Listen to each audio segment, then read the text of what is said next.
afternoon, everyone. I am privileged and honored to address the who is who of Trivandrum, or the cream of this capital city. This is my second interface with this team, I think, more or less the same format. And my name is John Brittas. Now I am John the Baptist. Biblically, because I am waiting for the Jesus Christ, that is Shashi Tharoor. Yeah. Sir, I said your name, sir. Thank you, John. Yeah. Hearty welcome to our MP, Dr. Shashi Tharoor, Lok Sabha MP from Trivandrum. Thank you, sir.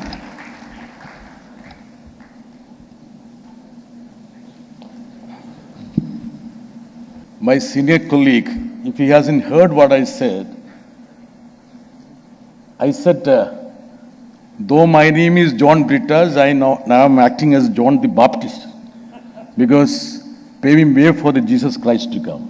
That is Shashi Tharoor. I am glad that there is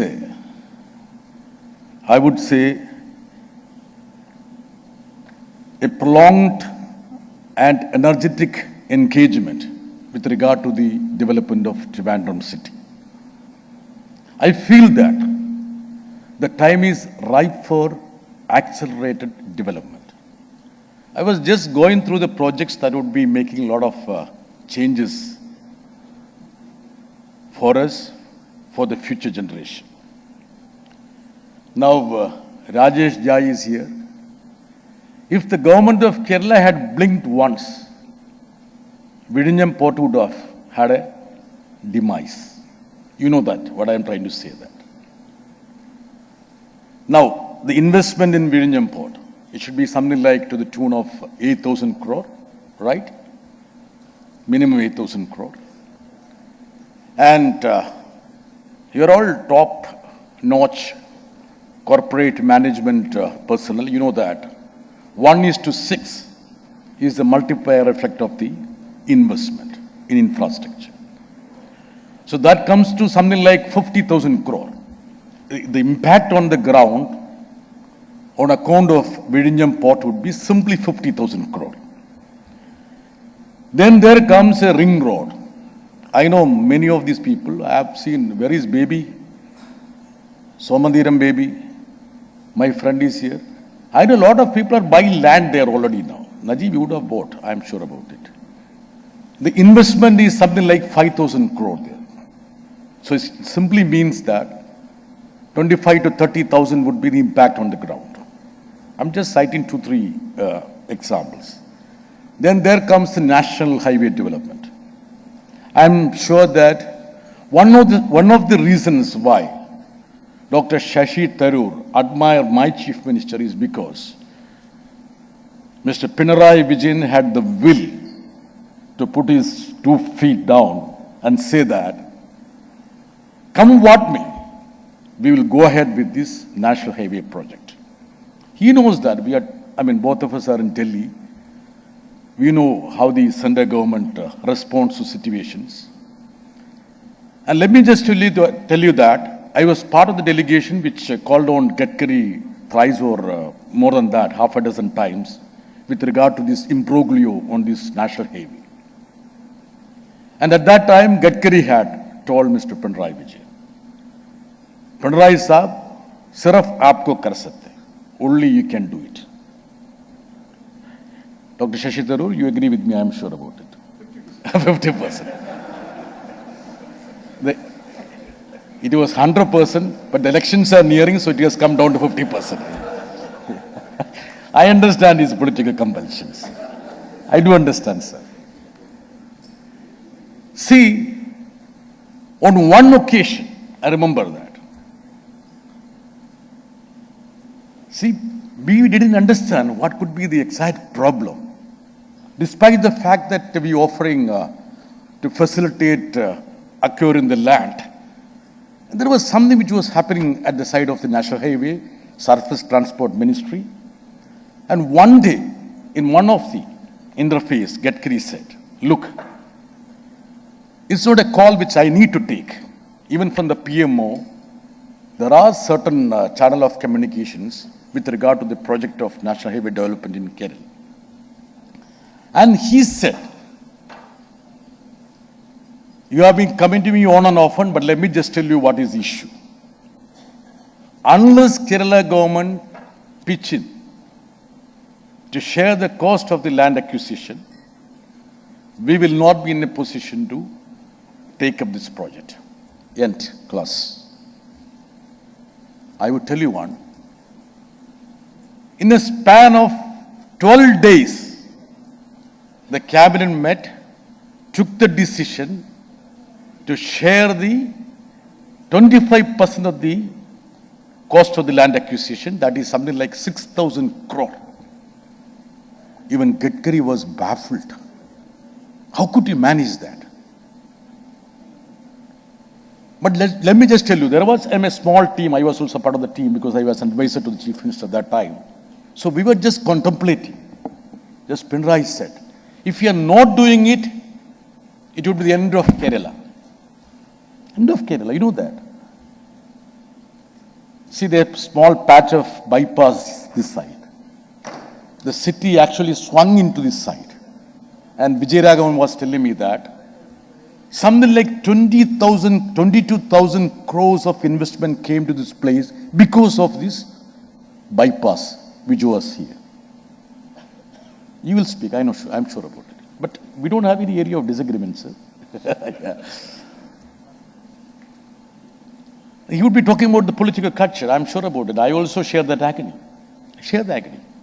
I remember last time we were meeting, I told Shashi Tharoor also, Mr. Shashi Tharoor, look, when this Vizhinjam protest was going on, please don't be a onlooker, you have an active role to play. I told him, actually. He was little skeptic whether to step in or not because of the political issues which are involved. Very sensitive class of people that are on the forefront. Now, I have been traveling from the north of Kerala. Last month I was extensively traveling, Kasaragod Kandu. There is a bus now. There is a bus. The sense, I couldn't even identify the places where I got myself groomed or studied or I grew up. Completely the geography, topography, everything has changed drastically. Drastically, I'm telling you. Even now, if you travel from Trivandrum to Koiluvan, you can't even recognize certain places. So this is a change that is going to come up. I'm sure that 3 years' time, this trunk road, the lifeline, would change Kerala drastically.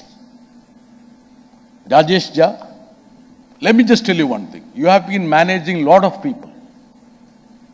One of my friends in one of the agencies in Mumbai, who is monitoring television channels and newspapers, he gave me a dossier. Please trust me. The dossier says that during the Vizhinjam agitation, by a section of people, they would be right in their own cause. 82% of the news reportage, 82%, Tharoor Sahab, 82% was against this project. You people would be hobnobbing with all these media honchos. Let me just submit that. Hardly 20% of the reports were in favor of this Vizhinjam port. Even many of those people who are pretty close to the Chief Minister said, why do you want to take a great political risk, huge risk, when the elections are in the offing? I'm sure that all of us would have actually blinked at the sight of this agitation. I am not speaking anything great about anybody. I'm just telling you what is the reality of Kerala. Think about if the government of Kerala had blinked for a second, Kerala would have been denied. Trivandrum would have completely got dried up on that front. Now you talk in terms of the port coming to be a reality, taking on Colombo, Dubai, Singapore, I don't know who are all. See, we all would be guilty in one way or the other way. I'm sure I'm making a confession. We all would be guilty in one way or the other way. Pulling back Kerala. But now, at least we are late now. Let us have the resolve to make sure that we strive ahead. I get grossly inspired to interact with you. You know why? Because you are people on the ground. You understand. He was there the other day in the show of, Chief Minister. I actually referred to his book, the negativism that has been built up on Kerala. It's not an investment-friendly state. Whereas the person who has passed through the agony, ecstasy, he speaks out his experience with regard to the investment in Kerala. Rajesh Jha, did any politician ask you any money in Kerala? I'm challenging you. I'm asking you. No. That's it. That's it. Political corruption in Kerala is nil.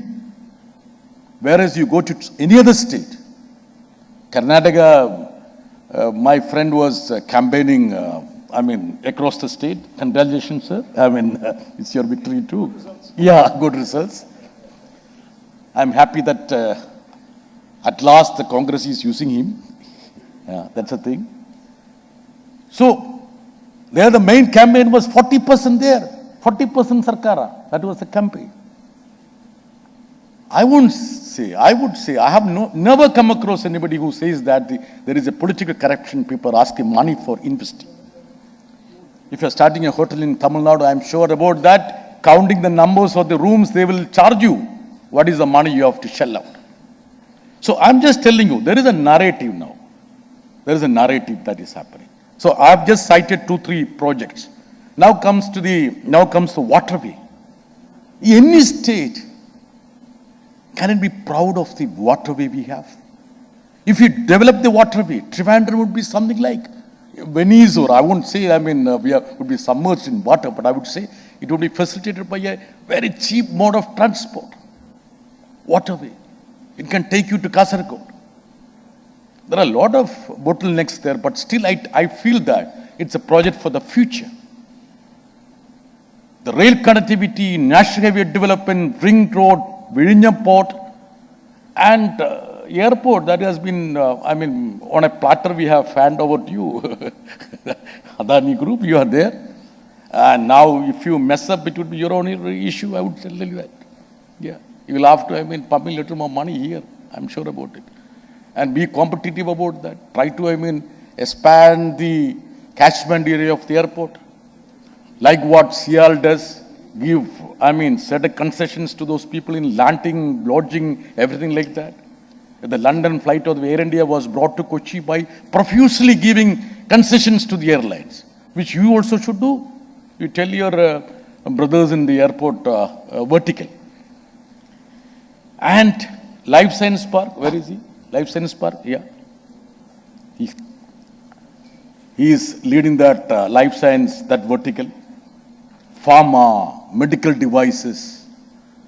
There comes the Technocity. I'm seeing a huge potential for Trivandrum to fly. Our wings have been clipped, or rather, we have been not allowed to fly now. Now at least we are taking off. Let us use this opportunity. I don't want to speak much more because the person who is representing Trivandrum has every right to speak about that. But I would say that the knowledge economy which we are ushering in, I would underline that point also. Let's be very clear. We are special. We should not underestimate the capacity of being a Malayali. We are special. We have surpassed that threshold. We are ready to be pioneers of a knowledge economy. We should usher in that. And many of us are a little reticent or skeptic about that. I would say we shouldn't. See, as a journalist, as a member of parliament, I have been crisscrossing India. I've traveled to every part. Let me just tell you one thing. I have never seen a patch of land like, say, Kerala, 3.5 crore population, thinking beyond caste and other parochial sentiments, people cannot distinguish a Muslim, a Christian, a Hindu. We have a thought process of harmony. We don't fight across. And the extent of, I would say, the social capital that we have generated. Has any other state created this much of social capital? During the floods, we were together, shouldering. Why the social capital? During the COVID, the social capital. Which state, which country in the world has this much of social capital? It's not tangible to us. We don't understand the value of it. But it is, I would say, 1,000 times more important, relevant than the capital which you bring to ground. This is where we have to build up. And knowledge is something which nobody can take you, snatch you from. It's something which is in you. The quality of being a Malayali. We will not be a Manipur, I can assure you that. We will not be a Manipur. What is the purpose of getting hundreds of people looted and killed? We will be the most peaceful state, and that is the social capital which Kerala can proclaim. Now, let me just tell you, in hindsight, we had so many issues. And self-critically when I assess it, I told, on the outset that this is a self-critical reminiscence too. There are a lot of cameras here. I have no hesitation to say that. The biggest stumbling block for the development of Kerala is the media in Kerala. I have not come across an instance wherein the media of Kerala has prodded the government to go for a development scheme. Instead, the media of Kerala has filled negativity, has been trying to derail governments from taking up development projects.